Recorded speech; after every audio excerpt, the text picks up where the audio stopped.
Hi, ഇന്ന് നമ്മൾ ഉണ്ടാക്കുന്നത് ഒരു അടിപൊളി സ്നാക്കാണ്. പെട്ടെന്ന് തന്നെ ഉണ്ടാക്കിയെടുക്കാം. ബ്രെഡും അതുപോലെ പഴവും ഉണ്ടെങ്കിൽ നമുക്ക് ഈസി ആയിട്ട് തന്നെ ഉണ്ടാക്കിയെടുക്കാം. കുട്ടികൾക്കൊക്കെ രാവിലെ ഇപ്പോൾ സ്കൂളിൽ പോകുന്ന കുട്ടികൾക്കൊക്കെ രാവിലെ ബ്രേക്ക്ഫാസ്റ്റ് ആയിട്ട് കൊടുക്കാം. അല്ലെങ്കിൽ ടിഫിൻ ബോക്സിൽ ഇപ്പോൾ സ്നാക്കൊക്കെ കൊണ്ടുപോകുന്നവർക്ക് അങ്ങനെ കൊടുക്കാം. അങ്ങനത്തെ ഒരു അടിപൊളി ഐറ്റമാണ്. എല്ലാവരും തന്നെ ട്രൈ ചെയ്ത് നോക്കുക. അപ്പോൾ ഇതിന് വേണ്ടി ഞാനിവിടെ ബ്രെഡ് എടുത്തിട്ടുണ്ട്. നമ്മുടെ സാധാരണ കടയിൽ നിന്ന് വാങ്ങിക്കുന്ന സാധാരണ ബ്രെഡാണ്. ഇനിയിപ്പോൾ വലുത് കിട്ടുന്നുണ്ടെങ്കിൽ അതും എടുക്കാം. ഇതിപ്പോൾ ഞാൻ സാധാ ബ്രെഡാണ് എടുത്തത്. ഇതിൻ്റെ നടുക്ക് നമ്മളിങ്ങനെ കട്ട് ചെയ്തിട്ട് ഒരു സ്ക്വയർ ഷേപ്പിലുള്ളൊരു പീസ് ഇങ്ങോട്ട് മാറ്റി വെക്കണം. സൈഡിലുള്ള ഭാഗങ്ങൾ മാത്രം മതി ഇപ്പോൾ നമുക്ക്.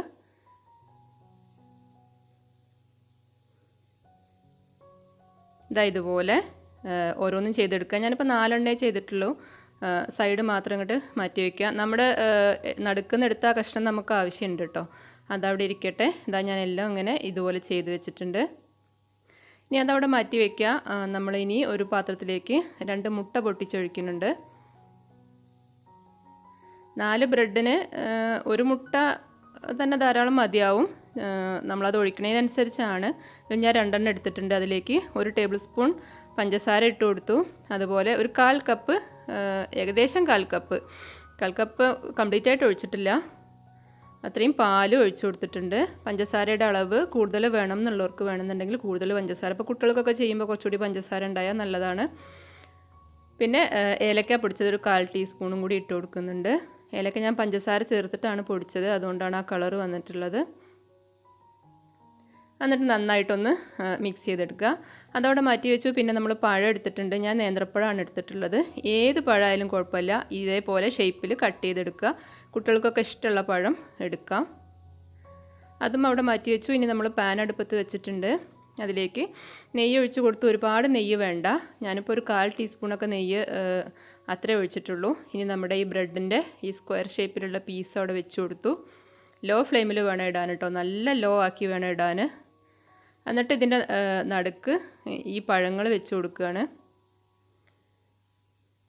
റൗണ്ടിലാണ് നമ്മൾ കട്ട് ചെയ്തത്. അപ്പോൾ ഗ്യാപ്പൊക്കെ ഫില്ല് ചെയ്യാൻ വേണ്ടിയിട്ട് വേണമെന്നുണ്ടെങ്കിൽ റൗണ്ടിനെ ഒന്നുകൂടിയും പകുതിയാക്കി കട്ട് ചെയ്തിട്ട് ഇതുപോലെ ഫില്ല് ചെയ്ത് കൊടുക്കുക.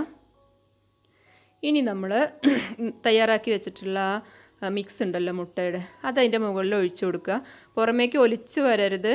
അപ്പം നിറയുമ്പോൾ പുറമേക്ക് ഒലിച്ച് വരാൻ സാധ്യതയുണ്ട്, താഴേക്കൂടിയും ഒലിച്ച് വരാൻ സാധ്യതയുണ്ട്.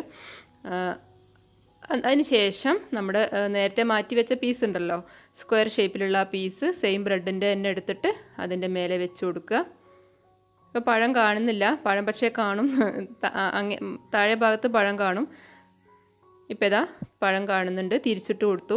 ഒരു സൈഡ് ഒന്ന് മൊരിഞ്ഞു തോന്നുമ്പോൾ നമ്മൾ തിരിച്ചിട്ട് കൊടുത്താൽ മതി. ലോ ഫ്ലെയിമിൽ തന്നെ വേണം വെക്കാൻ, ഇല്ലെങ്കിൽ പെട്ടെന്ന് തന്നെ കരിഞ്ഞു പോവും. സൈഡിലൊക്കെ ഞാൻ കുറച്ച് നെയ്യൊന്ന് ആക്കി കൊടുക്കുന്നുണ്ട്.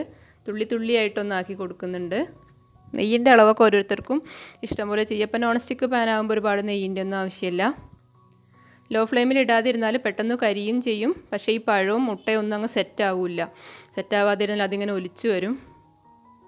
ഇപ്പോൾ കണ്ടോ, നമ്മുടെ ബ്രെഡ് ബേക്ക് ചെയ്യുമ്പോൾ തന്നെ പഴം അതിനകത്തുള്ളത് പോലെ തോന്നും. കുട്ടികൾക്കൊക്കെ എന്തായാലും നല്ല ഇഷ്ടമാവും. ഒരു വെറൈറ്റി ആയിരിക്കും. ടിഫിൻ ബോക്സിലൊക്കെ കൊടുക്കുമ്പോൾ അവർക്ക് നല്ല സന്തോഷമായിരിക്കും. ഇങ്ങനെ ഓരോന്നും ചെയ്തെടുക്കുക. ഒരെണ്ണമായിട്ട് ചെയ്യണമെന്നില്ല. ഞാനിപ്പോൾ ഒരെണ്ണം അവിടെ ഒരു സൈഡിലേക്ക് നീക്കി വെച്ചിട്ട് അടുത്തതും അതുപോലെ തന്നെ ചെയ്തെടുക്കുകയാണ്.